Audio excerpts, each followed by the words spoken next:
Hello, and you're listening to Let's Drone Out.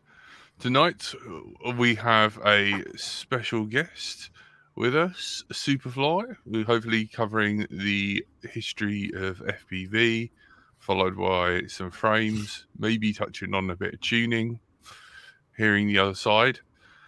We are joined by our lovely man with the moustache, Stephen. Hello, good evening, everyone. Yeah, I'm sorry for denying your special guest at your birthday. This show will be all yours. You can tell me to shut up if you want at any time. I feel obliged. It was lovely catching up with you on Wednesday, by the way.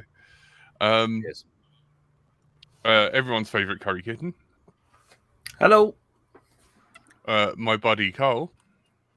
Howdy. If you're a tall building, you better look out. And I've been bright until I fly. And we are joined, of course, by Supafly. Hello, yes. Also known as Stephen Wright or Steve. Yeah, it's gonna be a bit confusing because we've already got a Steve. You can call me Stephen and him Steve if that works, which it doesn't. Yeah, we've only got a Stephen. I don't think I've ever called him Steve before. I think we've reached like critical mass of Steves in beta flight at one point. It was where there's like 5 people. A lot of British. We got 3 British Steves in the Supafly development group, which is quite unusual because it's not that massively common name. And also Stephen's name, I spell my name like that as well. So, but yeah, most friends call me Steve, and that's how I roll. Supafly that's the business. So it's not really even my pilot name. I don't have one because I'm more interested in the other stuff really. One can be Stephen, one can be Stefan. I'm routinely Stefan whenever working with people from like Eastern Europe or India or anywhere that's not the UK. It's always Stefan. This awkward pause at the end like that, not sure what to do with it. It's a common problem for Stevens. So tell us how you found out about FPV. Let's start at the start. Right. Well, I mean, the kind of weird thing is that I feel like in terms of coming across people that I'm sort of becoming like one of the old people within the sphere, which is a sort of worry a little bit. But I started, there are a lot of people before me, but I started around 2014, 2015, and I paid for someone to build a ZMR 250 for me. So, I mean, I don't know what you think, Stephen, but it seems to me that the whole mini quad thing took off, no pun intended, with the Blackout 300. I think it was 300.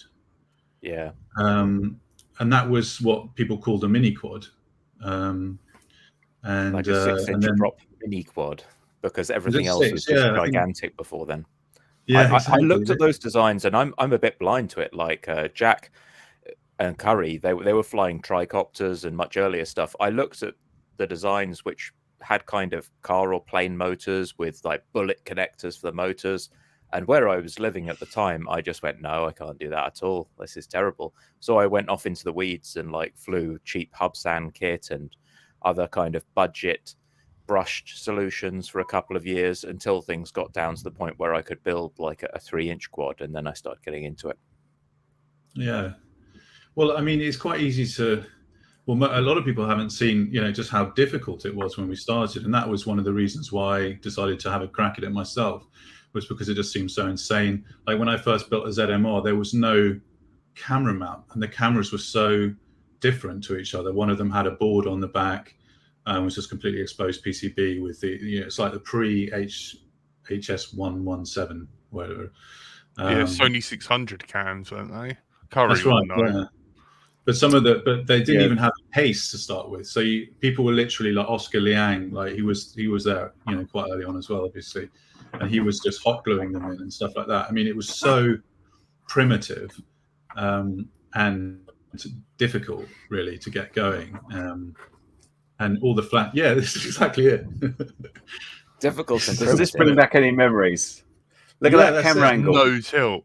No Yes. tilt. No tilt. But yeah, this is the Sony. I forgot what the sensor was.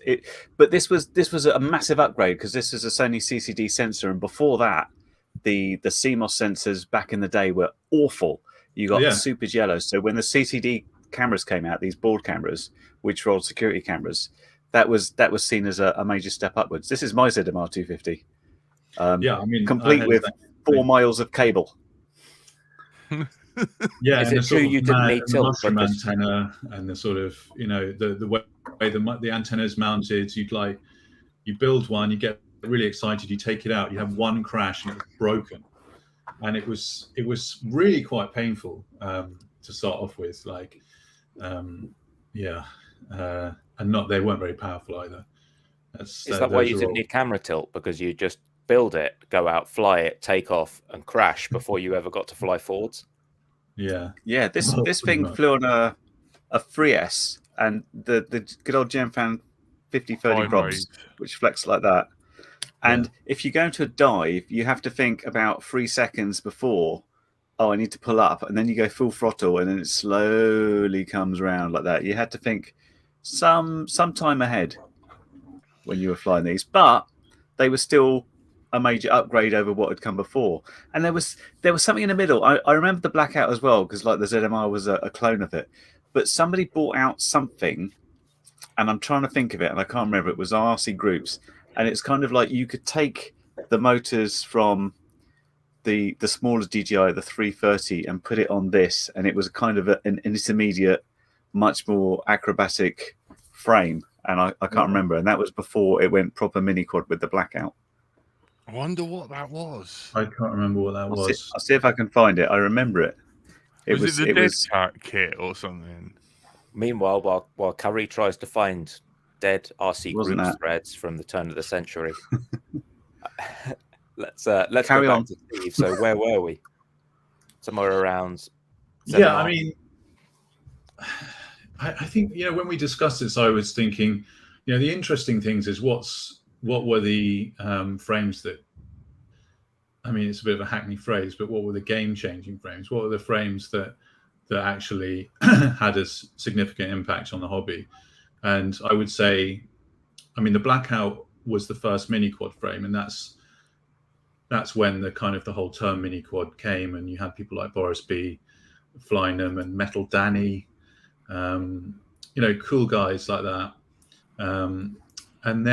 But then it was clones, and then there was the Alien, and I think Minion.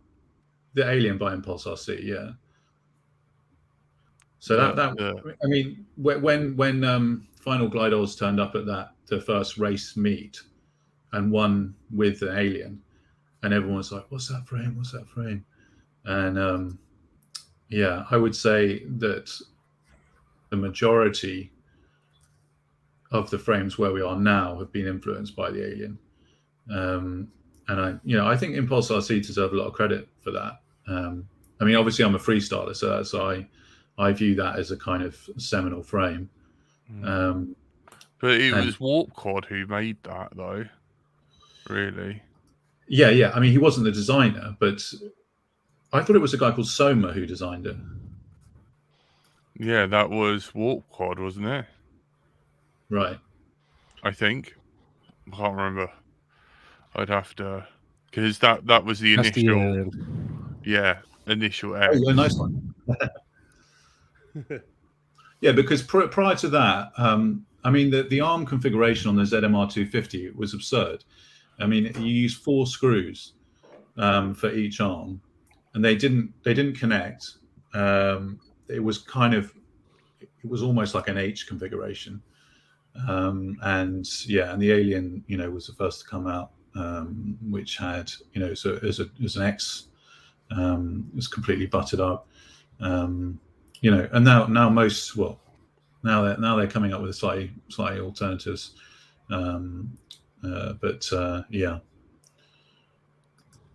We got to say that Chad Nowak was like banging the drum for Alien before Steel won that race, because they were doing the whole like 6 and 7 inch with like the angle tilting servo. Well, I thought Chad won it though. That's why I said. Yeah. Oh, I thought Yeah, he it was still final won glide it. ops. Oh, my mistake. Yeah. I mean, he was, because it's an Australian. Was it Australian? They're based in Australia, but I thought. Yeah, I think so. The guy was called Sean, I think, but I don't know him very well. Yeah, Sean Blakemore. And is he Australian? I don't know.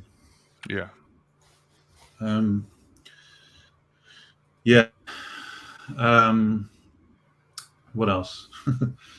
Well, the arms, right? So everything was 6-inch then. People started with 6-inch. It was just easier to drive with less powerful motors. You could, get a decent amount of flight time, albeit you couldn't really do aggressive moves. And that seemed to go pretty quickly. That was one of the first things to change, along with motors getting more powerful. People decided to go for power instead of efficiency, and everything's been 5-inch since then. And I noticed on your site you've got 5, 5.5, and 6-inch options, and you've got dead cat options at 5 and 5.5. Like, you cover everything. So, do you still see pilots flying 6-inch? Sorry, you went funny in the question. What was the question again? I was going to say, on your site you've got 5-inch, 5-inch dead cat, 5.5-inch, 5.5-inch dead cat, and 6-inch arms as well. And I was wondering if you see pilots flying 6-inch arms these days. Well, yeah, to be totally honest with you, I mean, it's mostly people, it's just kind of overwhelmingly 5-inch.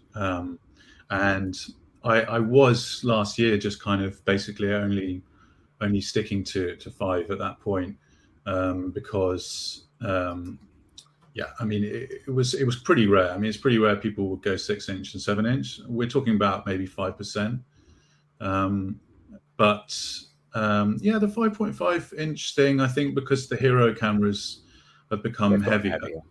Yeah, and Chris Rosser made a video talking about 5.5 being good for Hero cameras, which kind of popularized it a bit more, I think. And yeah, and so people started asking about it, and yeah, I just kind of I put a poll up. I try and kind of make decisions through polls, because otherwise you just kind of think that what you like is the best. Yeah, I had quite a few people, I got the 5-inch dead cats, and then people started asking me 5.5-inch dead cats. So I just kind of, I think my worry is it's a little bit overwhelming to be presented with those kind of choices. People don't sort of think, well, which one should I get? So, it's there at the moment. It's a fairly recent thing. Yeah, the option is there. And unfortunately for 5.5-inch, there's not that many props out there. It sort of doesn't feel like it's caught on, in terms of the manufacturers providing, props for it. But yeah. How do you do your dead cats? Are you just changing the arm length, or do you change the X geometry as well?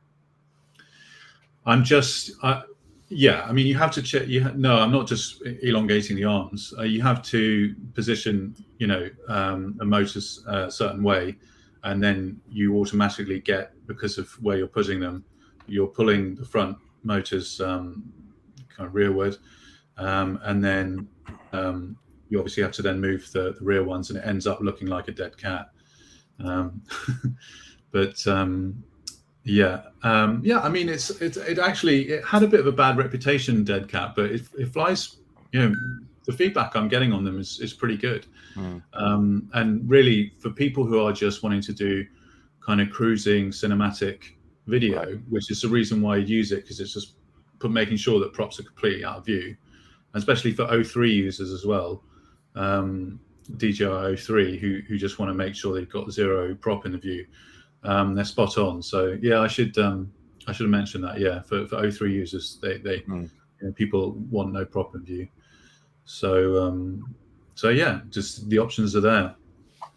I do feel that dead cat got a bad reputation maybe 5 years ago when flight control software was in its infancy, and I've got a few myself, and if I fly them really aggressively, then I can bring out prop wash easier on a dead cat than I can on a regular X. But you have to really slam it down hard into dirty air to do that Mm. these days. Like you can get away with almost all types of flying.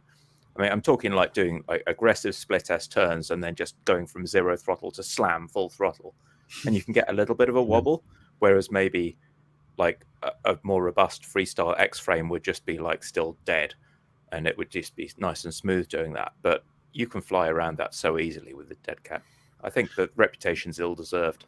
It's still there. Yeah, I completely agree with you about that. I mean, I also, I hate to be cynical, but I'm suspicious of whether people who used to complain about them just had a good tune on them, because it's really a tuning matter, I think. I mean, there's not any real, it's not a terrible reason why it should perform so badly compared to normal. I mean, it's just there's a change in the CG a bit. I think you're right. Yeah, tuning is much better now. Also, I think that a lot of people were flying 7-inch dead cat, and that's a stretch, like in terms of how big the prop disc is and how far you have to move everything basically to get it out of view. I think maybe that's a bit more tricky. Assuming you don't change the body, if you're just pushing the arms out further to make a 7-inch with the same kind of body that you have a 5-inch, that's going to get distorted. Yeah, I mean, you can change the body. I mean, but even if you look at the what's it called, the LR, what's that open source frame that a lot of people have, no, it's not Falcon, it's 7-inch long ranger frame that's very well known. I mean, they have a whole custom body, but I mean, it's still dead cat. Anyway, we've got a couple of people in chat saying that they want to fly 6-inch, which is interesting. Lack of good props. That's one thing that people are commenting on. Yeah, Fedorov doesn't like the name Dead Cat. Yeah, well, he likes cats. He's a cat person. Yeah. Yeah. It's named after Oval, isn't it? Because he wanted to fly with Orville. Yeah, Orville. Because I wanted to fly. I'm sort of butchering the accent. Fly with the birds. Yeah. Orville was a bird, so how's that a dead cat? He was a cat. Orville was a cat who was No, later it an was art tough. installation. Yeah, a taxidermic Are you cat that was built into a quad. You're not talking about Orville the puppet. You're talking about No, Orville the Talk about dodgy Orville, cat. the Dutch art installation who was turned into a That's flying different. Then. machine. Yeah, he was a cat. We love you, Jack. Oh, that's nice. Oh, We love you, Steve. Oh, wow. Gav is putting a lot of love into the chat. yeah. Sorry. Yeah, we just had Go Nuts FPV talking about FPV Drone Fest 23 last week. So yeah, big up to Go Nuts FPV. Oh, and right. good Yeah, luck he's with done that. FPV I Drone thought Fest. I ought to get a plug in there because Superfly is one of the many sponsors for that event. Oh yeah. Do you remember this? Oh, No yeah. one wants to remember this. Right. Yeah. It gets worse. Hang on. So you got the QAV. The Emacs one as well. What about the Emacs one? Oh yeah, I hated that. But it got worse because you had this arm extension Oh, The extension. to Yeah, make nice. it. Well, Oh, I've got my one of word. those somewhere. It goes That to looks like a 6 great inch. solution. Yeah. For me, that was an expensive frame. That was like Lumineer. They were asking big bucks for that. When you first start out, well, let's just say you are buying slightly cheaper frames. Yeah, you get Look when it at was on that. sale at China. Oh my word! It was a war crime, and they were angled as well. I think. I'm They not look too like sure. that's precisely a one crash frame right there. Well, Look at the cutouts on the arms. That's a funny comment Terrible. from Chrissy here. I've got to read this out.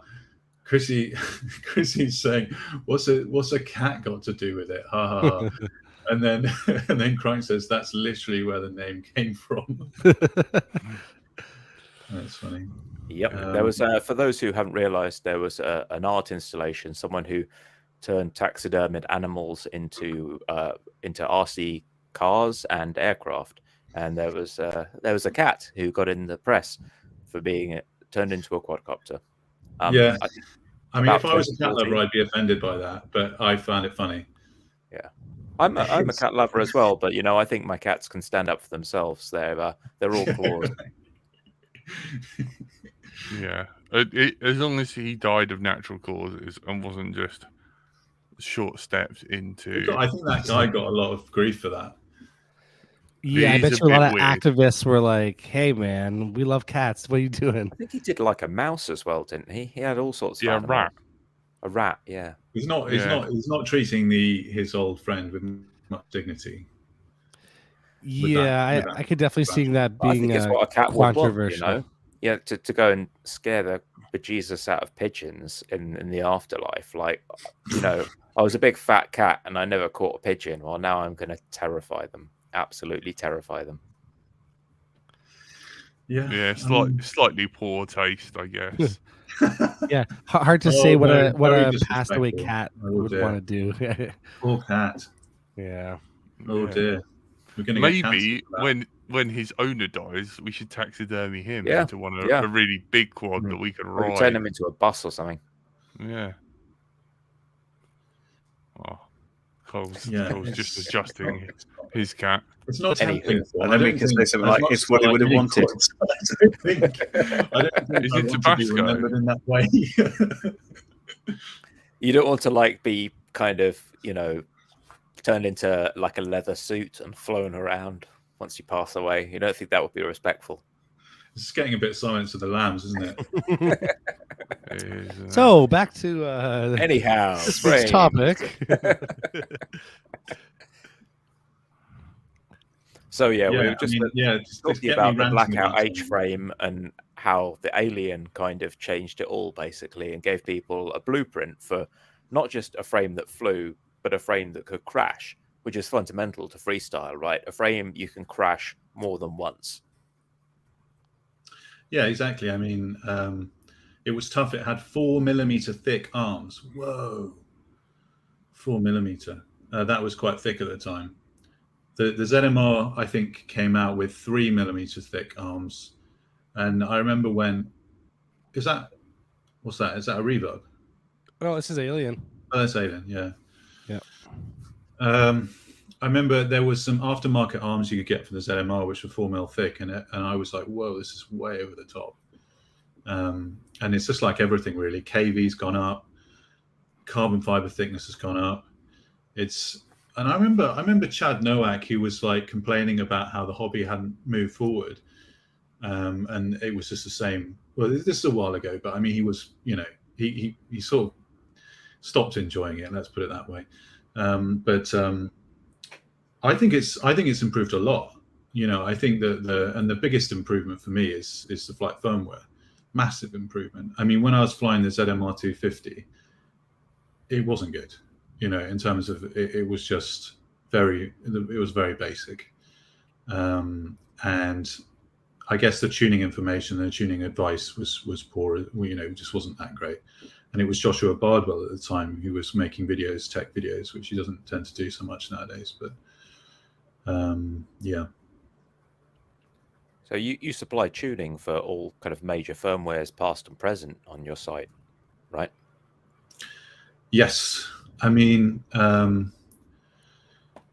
yeah, I think tuning is probably one of the most important, you know, aspects. I think a lot of the quality of the gears converge quite a lot.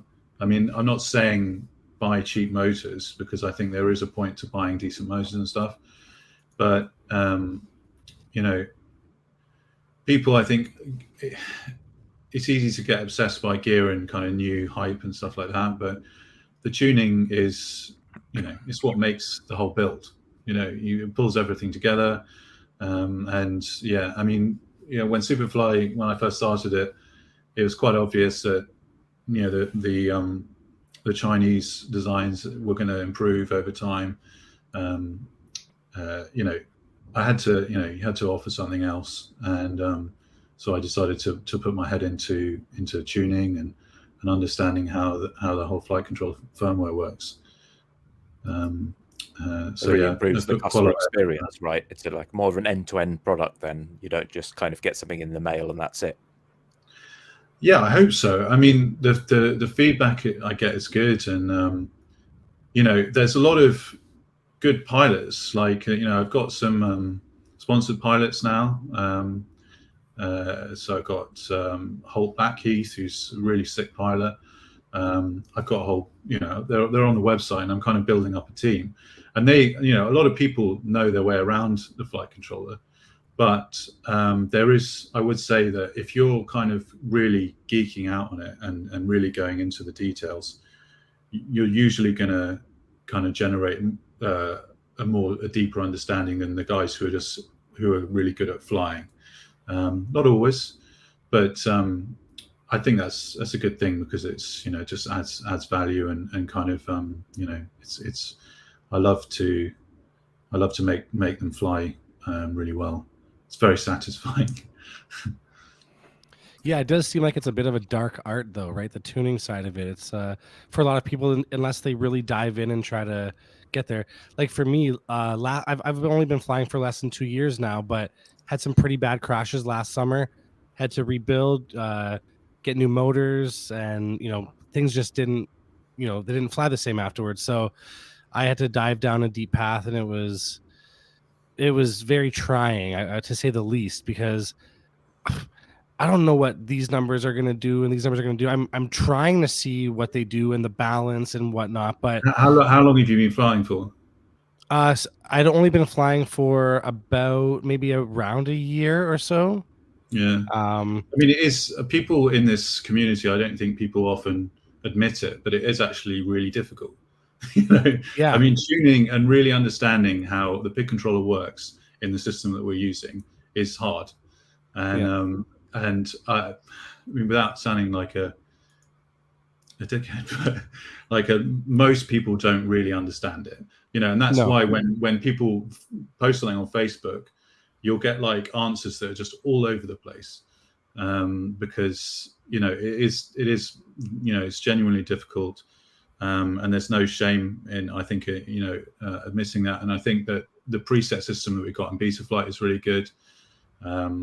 Crunked has done presets for KISS, and I think all the help that people can get is a good thing.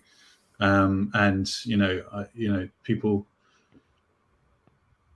even though there are some pretty good guides now, the Betaflight tuning guides, some of them are over half an hour long, and that is, it's a lot of the time. And if there's a good preset, I just think go for it. Slap it on. I get people kind of halfway there. Well, it's not halfway, because once the reason why it seems like, when I first started out, I used to struggle with all the things that everyone else struggles with. And it's very easy to turn it into, when you don't understand how the system works, you project superstition onto it. Yeah, and it you becomes kind of, magic. This is my best build, I can't touch it, because you don't want to mess it up. Pack. Yeah. And that's the thing, is because it's just because there's so many, it's overwhelming in terms of the amount of stuff that you have to know to be able to crank them out. And it takes quite a long time for people to get that good that they can just crank out build after build and there's no issues, because you fully understand what's going on. So it's not really a dark art. It's just an engineering system. It's, and it's as simple as that. Once you understand what each of the parameters does on each axis and all that stuff. And black box, there's a few KISS guys in the group who are kind of a bit maybe anti-black box, but black box it's brilliant. I mean, it's amazing because it just shows you everything that's happening, and once you can understand what it means, it's like looking into a black box. It's just, you can answer all the problems, you can solve the problems. It's very good, and it's amazing. You're looking at, the inputs because your hands are doing those, but you don't necessarily know. You can guess. I mean, I do most of my tuning just visually because I'm in a hurry, and not everything I have has a black box historically because I was flying cheap boards. But being able to see what the response is when you move the stick, that's the basics of it, right? That's where everything comes down to. Like, I've requested this, did I get what I wanted? If I didn't get what I wanted, then let's change what's going on in the middle. This is not what I wanted. Yeah.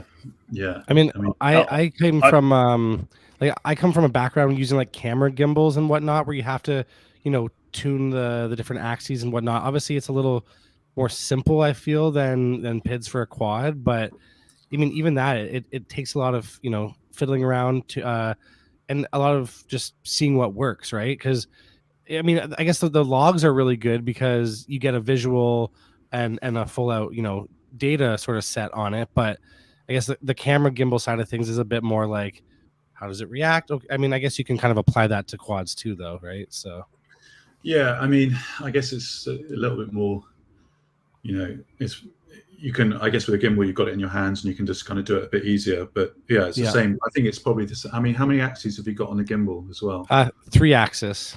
Yeah, because I think that's what kind of confuses, that kind of overwhelms people when you've got that grid and you've got the axes and then you've got each term for the axes, and it kind of suddenly seems, sort of quite confusing. Yeah. Yeah. I mean, I got to a point. Oh, sorry, go ahead, Curry. Sorry, I was just going to say, I think I'm in the majority of people who are lazy stroke can't do it, because I kind of used to know what PIDs were. And then when Betaflight went all about the filters, I was like, what? And I didn't really learn it. And now it's the case of, it flies okay, that'll do. I haven't got much time. I just want to fly and have some fun rather than repeatedly try this flight and then try and figure out how to tune it better and potentially make it worse. I think that's where perhaps a lot of people are. It's just like, yeah, it's okay, that'll do, rather than going and trying to hone it down and get everything just perfect. Yeah, I mean, I think that's totally fair enough. I mean, ultimately, people just want to go out and fly. I think most people, and I think there is quite a contingent, in the hobby who are people who are technically minded and they're really fascinated by the technical side of the hobby, and then want to dig really deeply into the tuning. And I would say I probably fall into that group, but I'm not one of those. Like I would say there's a technocratic approach to tuning that you can take, which kind of suggests that there's some sort of perfect tune, and that tuning should only be about tracking of the set point, i.e. Following exactly the input, which is not necessarily the input, but and my kind of my philosophy, I would say, is that you want to have very good control of the quad and you want to have very good prop wash, but you also, there should be a 10%, let's say, area full feel, which is essentially, right. If we're flying freestyle, and this is just for freestyle, it's not for like, sending a drone off on a very defined mission or something. But if you're flying freestyle, it should be a little bit, in my opinion, like a musical instrument.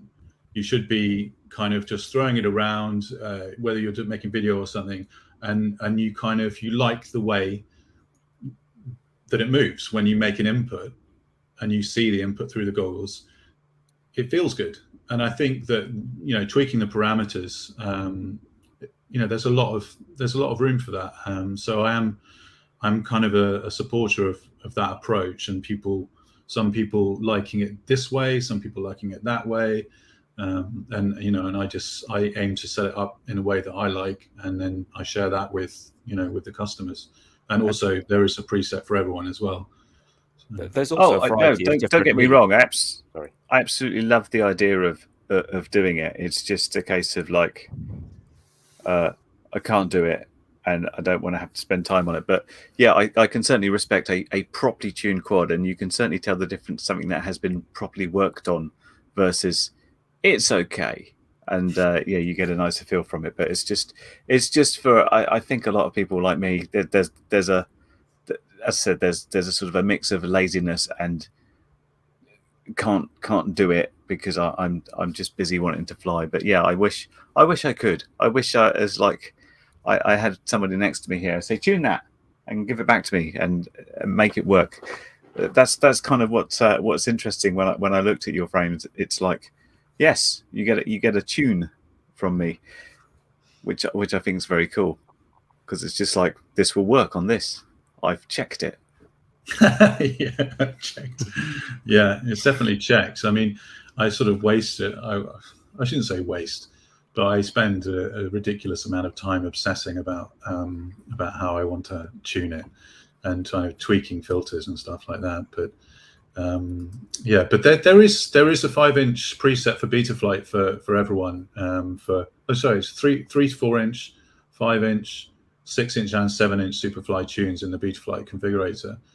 And I've got this calculator on the website. There's a link in the preset, but you can go and you can put in your KV and what LiPo you're using, and it will spit out where to put the master multiplier. So it's basically a system this is calculated from the RPM because I think it affects the stability of the PID control loop. It's like an authority bias. Yeah, exactly. Yeah. That's what it is, I think. I noticed. I mean, some of the other guys like Chris Rosser and UAV Tech, they don't account for the different KV that people use. I mean, technically, if you have the PD balance, you should just be able to raise or lower. Like there's some KISS guys here, and I've noticed that the KISS is I think it's a bit more stable in terms of different KV, and it just depends on the balance of the PIDs and the speed of the motors. But it's ultimately it's just a case of a small adjustment. Yeah. There's also this kind of the feel that comes into it, which a lot of people would say are rates, but I guess comes down to the preference of a lot of the pilots who are flying it. Betaflight having a big racer contingent as well as a big freestyle contingent, there's this spectrum of you can have a tune for a frame in two different directions, one towards the freestyle with HD and super smooth, and you don't care if you're going to make the motor hot, you want good footage, and the other towards the racer where you want jerky twitch response and you want to keep the motors cool, and you don't really care if you have a bit of a wobble in your video, just so long as you get around the course and don't burn your motors out. And that kind of the polar opposites of tuning means that there's no single perfect tune. There's kind of what works with the airframe in terms of general aerodynamics and thrust vectoring, and then how much you're willing to tolerate smoking your motors versus how clean you want the video. And that's coming down to how much you can push that authority right. Because if you get it right on the edge, you get it right on the knife edge, then there's a chance that if you just snick the tip off a propeller, you could burn the motor out when you do the next punch out. Yeah, definitely in the case of the filters. I mean, if you look at a log from it's one of the Betaflight pilots, Limon, and he's got a cool YouTube channel as well. But I mean, it's so much high throttle, it's almost insane. Like I thought it was a joke. It's not just high throttle; it's like full throttle. Like he's got that warning that comes on screen when he's at 100% throttle. You don't have to wait long to see it; it's constantly flashing on the OSD. Yeah, so freestylers can definitely get away with less filtering, which is good because then the prop wash is more important for freestylers. So we want to just remove as much of the filtering as possible. And generally freestylers, you're just cruising around low mid throttle, and then with the punch outs, you're chucking it in the air and doing your tricks, and then coming down and pulling out of it. But the racers just they're crazy. And so it's a very good test of how robust Betaflight filters are, or whatever firmware you're going to use to put it in the hands of a hardcore racer, because it's they really test the equipment to the limits. I think they won't allow you to spend an extra couple of milliseconds making the signals nice and smooth before you send them to the motors. They're like, no, we don't care. We've got to have that twitch response, which I think goes. Yeah, they use quite a lot of feed forward because the precision is just and quite a lot of I-term. I think the I-term in Betaflight recently has been boosted a lot, and I'm actually a fan of just keeping that not too much I-term. But the I-term has boosted so much in Betaflight because they did quite a lot of kind of racer-focused development just before I came. When you're looking at the logs of lots of kind of really fast and kind of wide turns, you can see that it needs more I-term in order to hold the tracking, basically. And it's just it's something that doesn't come up with the freestylers because we're not flying anything like that. I turn it down for that reason a little bit. Interesting. Go Nuts FPV praising your frame here. End-to-end customer experience there. Yeah, cheers, dude. Yeah, I should have a look through the comments. Superfly, if someone, or Steve, sorry, if someone wanted to get into tuning and better understand it, do you have any sort of guides or videos you particularly would recommend? Well, other than the half-hour beta flight ones. yeah, I mean, I don't know if there's kind of a really simple short video. That's a tricky one. I mean, because the ones that Chris Rosser and UAV, I don't know if UAV Tech's got one that he's done recently. I know that Chris Rosser's done some good ones, but they are quite involved. They do involve logging. They do involve using. There's a classic approach, isn't there? Just doing it by eye, where you like try and push the filters up with Betaflight, for example, and you take off and do some maneuvers as aggressively as possible. And the instant you see oscillations start to occur, you back down the filters by a stop, and then you come back and you start looking at P&I and D-term. That's kind of the old-fashioned, and that's how I learned. I remember Stinger Swarm. Stingy, yeah. I was just going to say that. Yep. He made one ages ago, and he kind of did the classic one where you kind of, and you've got to learn to look out for the behaviors. And I mean, if I'm honest, I do think the basement tuning is, if you want to tune it yourself, it's the best to just do that. Which is got like a mesh fencing mask or something. What's that? If you've got like a mesh fencing mask or something, maybe. Don't know if I'd try it in here. It doesn't have to be in the basement. Yeah, that came from Brian White, who said he'd be watching. I don't know if he is, but yeah, he's got a basement where he does all his quad stuff. So when he was developing PID Toolbox, he had to do it, a lot of it in the basement, and yeah, that's where it came from. But yeah, I mean, shout out to Brian and that tool, because it's kind of, I would say it's revolutionized the tuning. You know, the step response there is super useful. Is that the yeah I remember that. It's like in a trailer park. Yeah.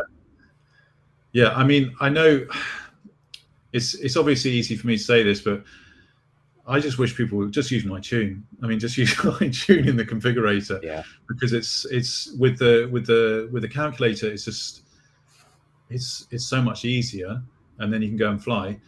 If you want to get really into tuning, then you have to go. I would say go and learn the basement tuning method and watch PID Toolbox videos, or watch Chris Rosser's videos.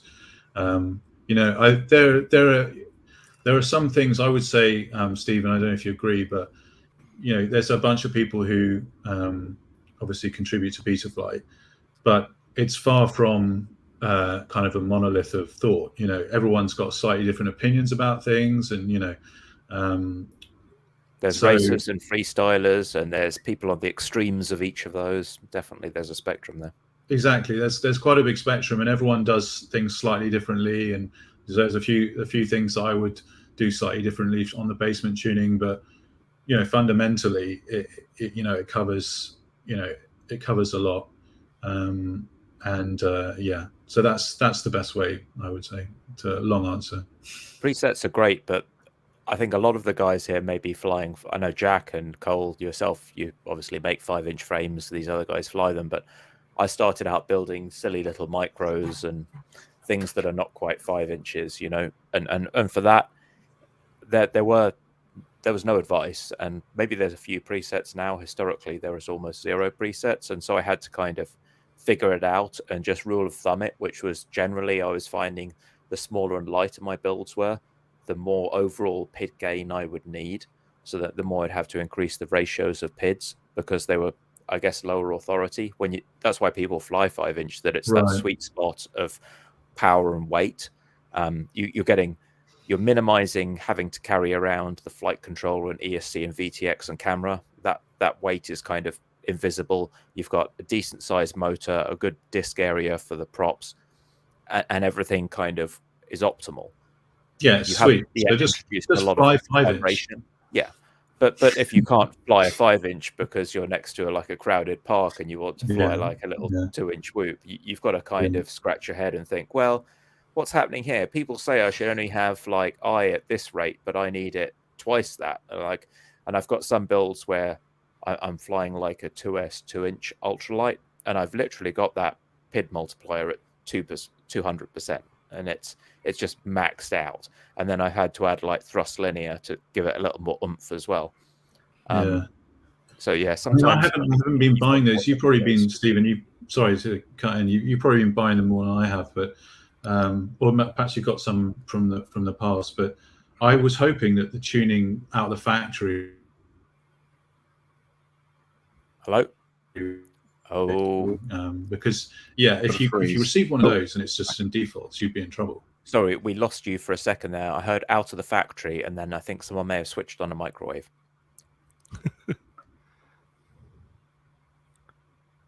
I think our guest is frozen. Oh dear. Let it go. Let it go. Maybe it was a frozen meal in the microwave. Damn it. I was going to do questions. F's in the chat. F's in the chat. Supafly, join back. Message him in Discord and be like, yo. Oops. And you've witnessed it here, folks, on Let's Drone Out. I think he was going to say something along the lines of we'd hope that people tune those from the factory, but I think we know the brutal reality of buying components. We know what ready-to-fly quads look like from the factory. It means you've got the parts.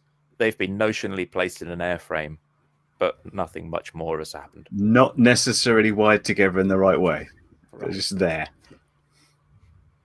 Yeah, haven't you got your flashing woes where you have to disconnect everything now?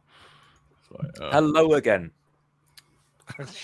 All right, just one person pressed the button. Hello there you again, go. Steve. We lost you. I think you were saying from the factory, and then it looks like your Wi-Fi decided to time out on us. Oh, was it? Oh, I thought everyone went down. Sorry. We're still here. Right. I guess I was just saying, sorry about that. I guess I was just saying that, I was hoping that out of the factory they're tuned, because if you get one of those on defaults, you'd be in trouble. Yeah. And building your own with like AIO flight controller, you're just like, yeah. Let's see. I think, from looking at the manufacturers with Betaflight, like sometimes you've got vendors who have a reputation for doing a really good job with tuning, but you've also got vendors who might be very price competitive, but are really just throwing stuff in a box and selling it. Well, we ought to. I mean, in the presets, we ought to have, the main bases covered in the Betafly presets at least. I mean, it's a bit tricky for logging. Yeah. It looks like we actually have a question from Dominic Clifton there, asking you, what are your goals for the next 12 months? Wow. My goals. Well, I'd like to just keep Supafly, keep it going, keep it growing. Release. I've got some more releases, in the pipeline.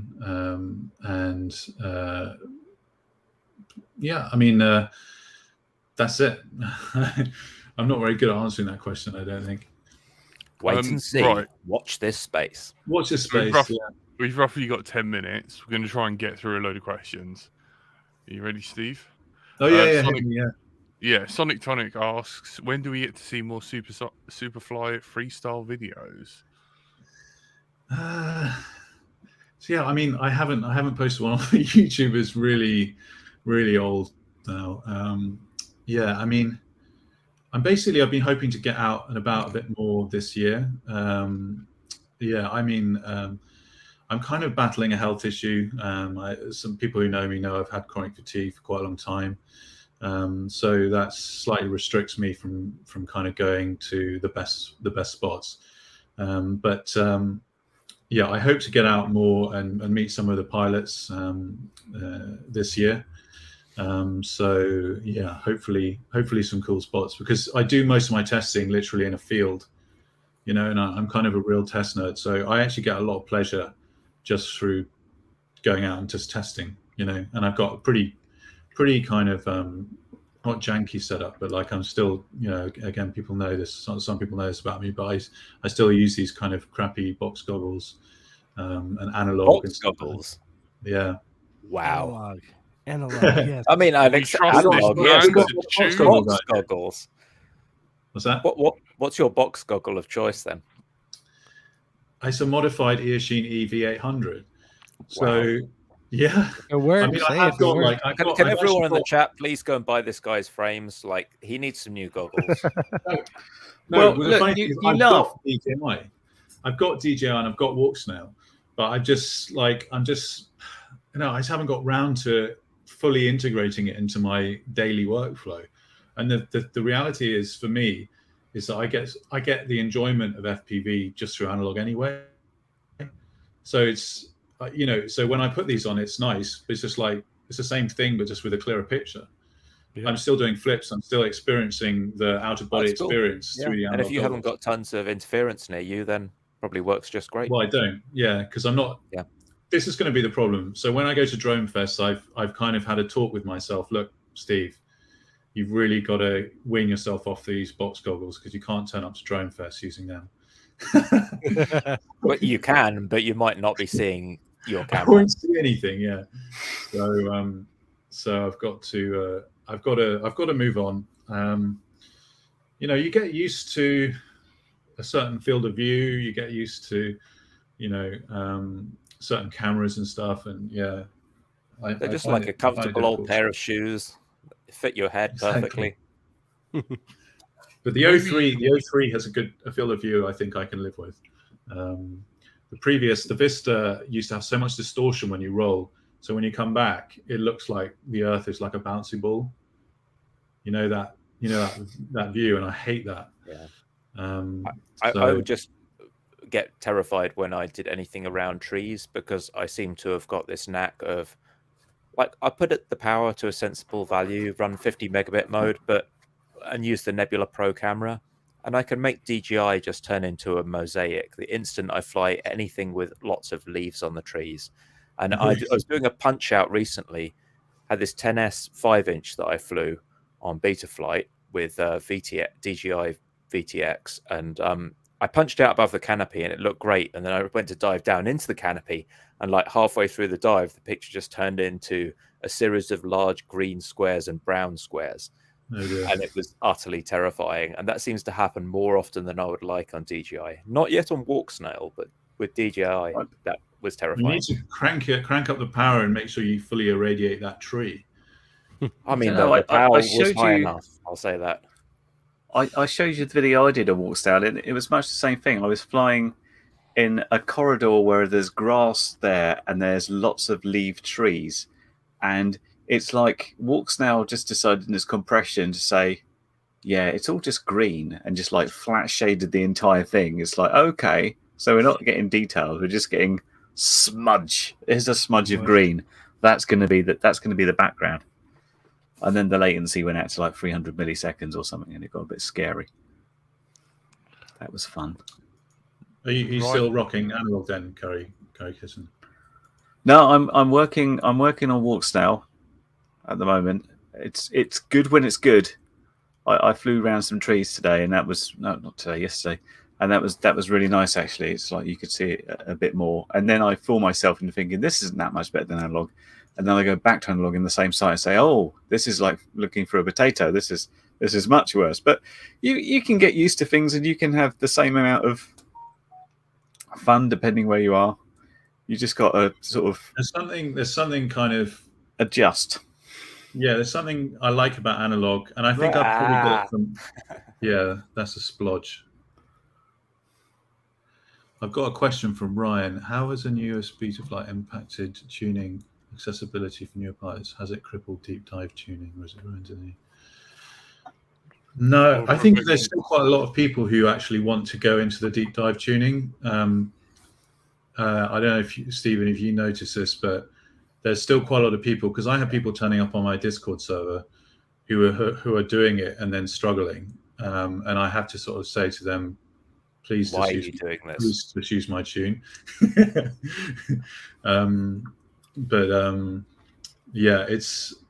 Yeah, I guess it's because people are, interested in the technology. I think people who do quadcopters are just generally quite tech savvy people who are interested in tech stuff, so they naturally get interested in that side and want to explore it. There have been some people who are like, these are my magic numbers. My magic numbers make everything work. I must enter my magic numbers. And you've had to we've had to sort of wean them off and say, look, there is a relationship between these that comes down to the balance of your quad, how much your weight distribution is to the front or to the rear. And you just need to kind of tune these in and then increase this one until you've got that snap and grab that you want. And then it's going to be okay. Yeah, absolutely. You don't need to get this matrix of magic numbers anymore. Yeah, I mean, there's definitely people who are quite hard to convince. Like, they've decided that this works well, and and even if you know that they need to do that, then magic numbers. I mean, that's generally a sign. If anyone says the word magic, you normally that they really just they're in the world of superstition. It's become a religion. Yeah. Ryan Fly also asks, why does my busted up flip mode still fly better than 90% of my pre-built quads? Best flying quad I've had to date, hardcore cine flying. It feels like an extension of myself is the easiest description.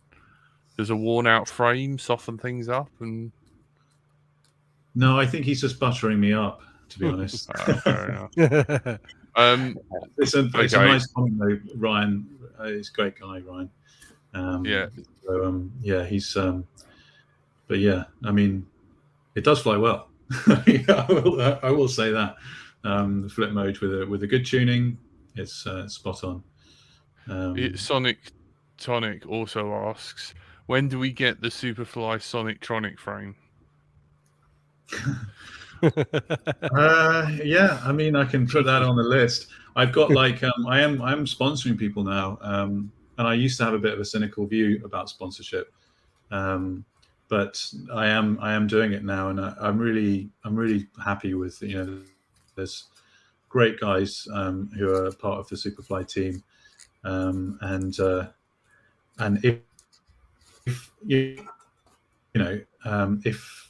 if you have enough of a following, you can do a kind of custom version or something like that. Yeah, I mean, definitely open to that sort of thing. And we obviously did the sync mode, and that was the first one that I did with SupaflyFPV, and that went down quite well. And it's I'm happy with how that came out. Colored carbon. I was always a bit not cynical, but like I thought that it would be too much, because carbon itself looks cool, on its own. But yeah, just keeping it to the body, I think has kind of solved that one. It kind of gets the balance right, and looks cool with the matte carbon as well. So a little bit of bling. Yeah, there's nothing wrong with a bit of bling. Motor manufacturers have been doing it for ages, haven't they? Might as well get in on the game. Yeah, well, you've got to be Supafly. I mean, that's the whole point. Obviously, you got to look. You got to pimp out your quads. It's got to perform well, but it's also it doesn't hurt if it looks cool as well. You got to be the pimp at the field. Yeah, as much as drone enthusiasts can be pimps at the same time. Yeah, the pimp nerd Venn diagram intersecting spectacularly small.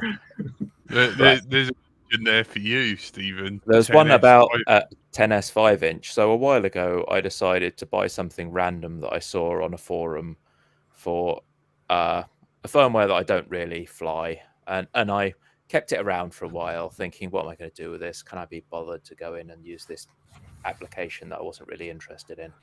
And then I saw that Maytech were doing an EP405 flight controller, which could run Betaflight. So I slapped that in there, And here we are, 1100 kV on an AOS 5, I'm afraid. Do apologize, but at least it's another Brit. With DJI Vista. And yeah, it's designed for 10S, 2 5S packs in series, which just about mount on top. I've had to mess around with the wiring a wee bit. It's got a couple of capacitors for good measure. It's a little bit terrifying. Just how are you mounting them on the top? Like, is it two like that? Is it like longitudinal? Yeah, or so toilet? I did experiment with so many different ways of doing this. What I ended up with was, I'll show you. Is it one on top and one underneath? No, nothing so sophisticated. Nothing so sophisticated. I simply put them in like, and Back to back, or no, side to side, with the plugs in the middle. Double fisting. Thank you, Jack. I aim yes. to please. or do you?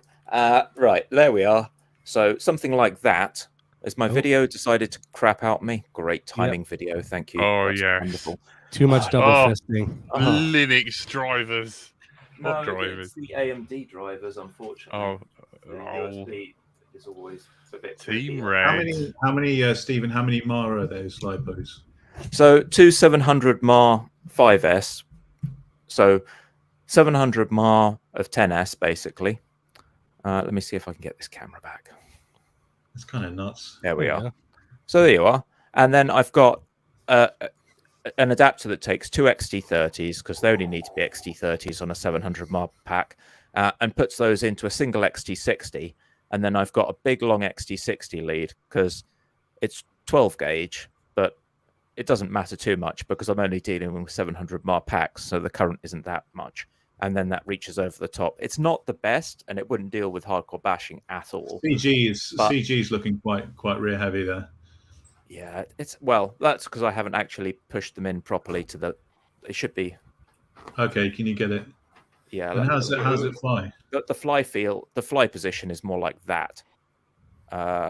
Beautiful. Right at the back of the batteries, and then I've got another strap at the front of the batteries that I haven't. I've only got one hand. Okay. Yeah. So it flies surprisingly tame. It's not like it's 1100 That's a kV. disappointment. It's 1100 kV, so it's 1100 kV on 10S is roughly kind of on 6S about a 1900 kV. That's that type of feel. So it's just a different characteristic. Like when you do a punch out, you get much less voltage sag because it's happy to just give those big bursts of current without the internal resistance of the cells shooting up, it seems. Everything just feels a little bit more efficient, but it is cumbersome. I mean, ergonomically, it's a nightmare. It's a pain to get the batteries on. No one's making any 10S packs, but just for giggles, because I saw someone did an 8S build, and I've got an 8S 7-inch, but on the 5-inch, I've only got 6S builds and 4S builds. So yeah, just for a giggle. Sorry, I went on for a while on that one, but that's it. Yeah, it's cool. It's nice, interesting. Yeah, just to see what happens, do something different. Yeah. We got any other questions? No. Other than the motor tuning, does anyone use the what is it, the motor mixing? I think that was it. Yeah, that's a bit of a blast from the past, that one, motor mixing. I know. Well, no, I don't think anyone does it anymore. I mean, I remember that trend. I remember doing it myself.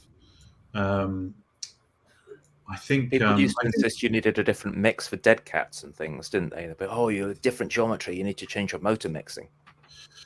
Yeah, I mean, technically, it would be appropriate to do it with dead cat. I think in the end, people just realised that it didn't make much difference because I think the motor mixing, I remember doing was I would measure the motor positions, and then you'd actually specifically set the PID controller to expect the motors to be where you told it.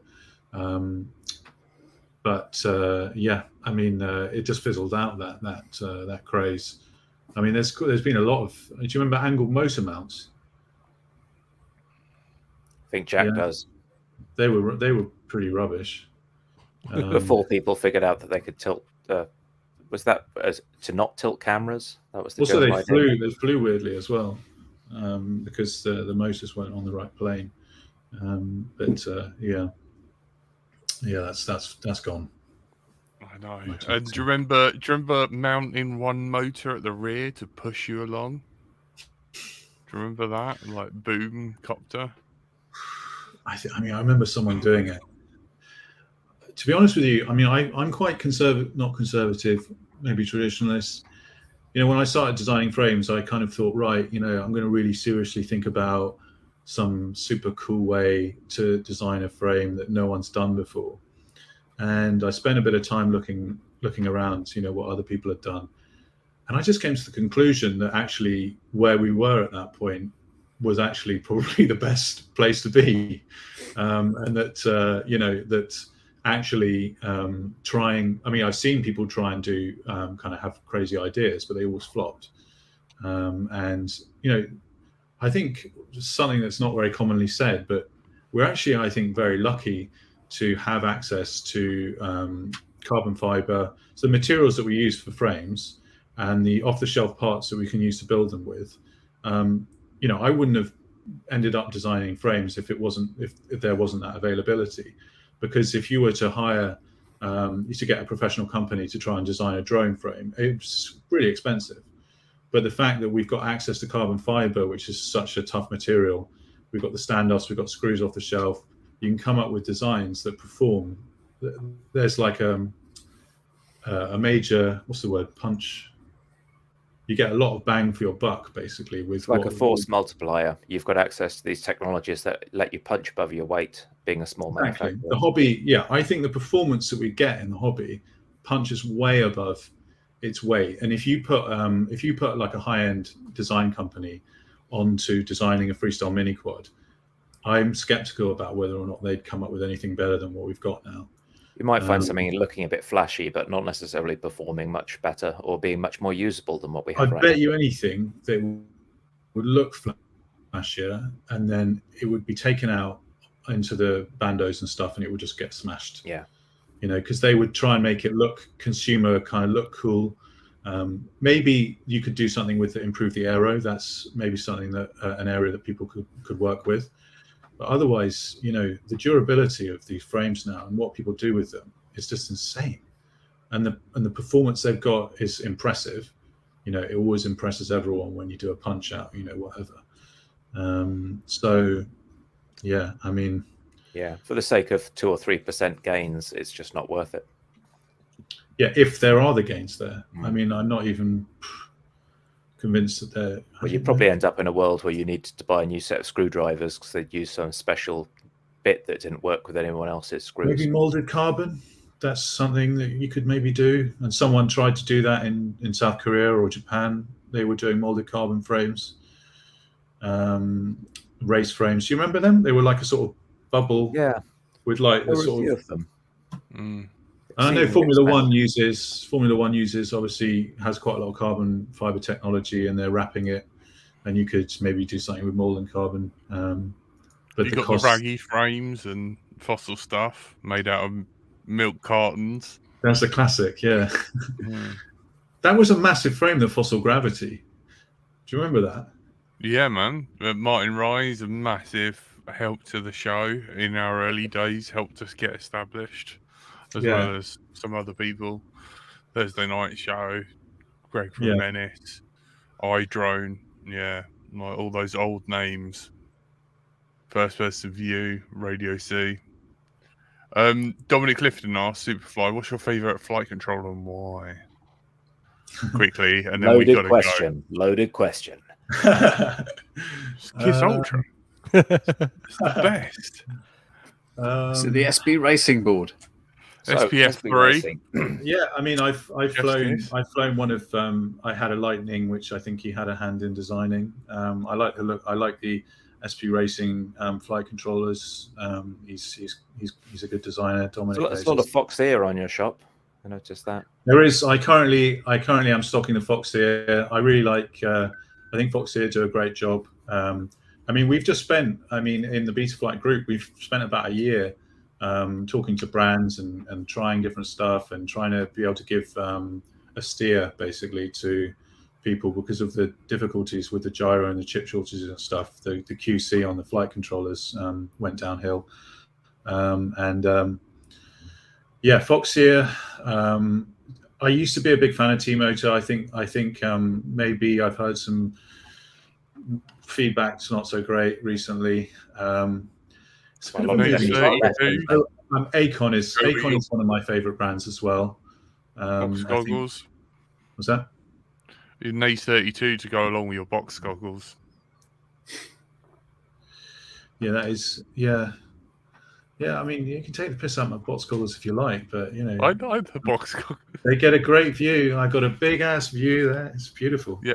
Do you know what you should do, which I hope that you consider, is you get the DJI screen that you plug into the goggles. You could be a complete baller at FPV Drone Fest and have like the screen output and use that and just have your goggles on the side. and have like a giant polystyrene headset with a little. I could get monitor if I was really to go old school, I could get the Quantum V2. Do you remember that? Yes. Yeah. That was my first set of goggles, and I could put a DJI screen into that. Maybe that would be pretty. That is probably the least cool looking goggle that you can get. It's because it had this neoprene sock. Yeah. That you basically like would wrap around your whole face, so it looked like a horse feeder. Wonderful. Hey man, that's how so many people got into the hobby. KK2 1.5. You wouldn't want to lose any of that precious sweat on a hot day, would you? You've got to keep it in. Yeah, exactly. And you got to keep a very kind of streetwise. I've got to uphold the reputation of the brand by making sure that I look by wearing a neoprene head sock. Exactly. Well, there was a urban camo version of that, which was that was cool. Yeah, they done that with the Channeling Dominator HD2s, didn't they? They had the urban camouflage and everything. A live cat. Well, it's like it's very warlike hobby. Well, actually, on the subject of being a warlike, it is in FPV Drone Fest is in a war zone. It's like a sort of what's it called? Airsoft, and it's yeah. Well, you guys have had the big pitch anyway. You had it last week. Yeah. Although apparently no rampant airsoft people running around, so that there'll be no soft targets to worry about, which is good. No, well, we could get some of the Drone Fest people to run around, and that'd be fun. Try and hit them. Well, there will be competitions. I don't know quite how dangerous the competitions will be. We'll have to wait and see. There's definitely going to be some. You've got to queue up to fly. Yeah. I've requested that I have a Chesterfield to sit on the end of so I can just fly constantly, being a sponsor. So I just sit there and just fly the whole People time. bring you cigars and brandy, and you just sit there. Exactly. Unfortunately, that is all we've got time for. We might do a bonus podcast, depending on how the other guys feel about that. It would be nice because we haven't done one in a while. The show Let's Drone Out is sponsored and supported by our lovely Patreons. These guys are the ones that allow the audio podcast part of this video that's available on iTunes, SoundCloud, Stitcher, Spotify. Yeah, to be cleaned up and made nice. So if you're listening to this, don't forget we're live on Let's Drone Out on YouTube at 8 till 9 p.m. on a Thursday. So come by, say hi in the chat, let us know that you're from the land of audio only. It means that you can come see all our faces and see the random slides that we hold up and different quads. Thank you, Cole. Thank you, Curry, for presenting wonderful retro things to us. Stephen, thank you for getting our lovely guest on. Supafly, Stephen, it's been an absolute pleasure to have you on.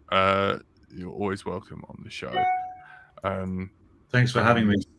Yeah, what a pleasure. And hopefully maybe you could send us some links to post in the bottom of the chat for like tuning guides and stuff, and like any useful information. I think people just want to go to SupaflyFPV.com, don't they, with an A? Yes, absolutely. All links are in the video description. Immediately right after this video. Oh, thank you for our awesome social media expert, Cole, for coming up with a nice thumbnail and just making sure that that part of the show slides smoothly along. Yeah, no worries. Smooth like X-Lax. So yeah, hopefully we can show some logs to Superfly maybe in a bonus pod. Who knows? You've been joined by our host Stephen. Thanks, everyone. I've been Bright Until I Fly. Everyone's favourite curry kitten. Goodbye. Our buddy Cole. See ya. And the wonderful Superfly. Thank you. Good night. Bye. See you guys. Bye.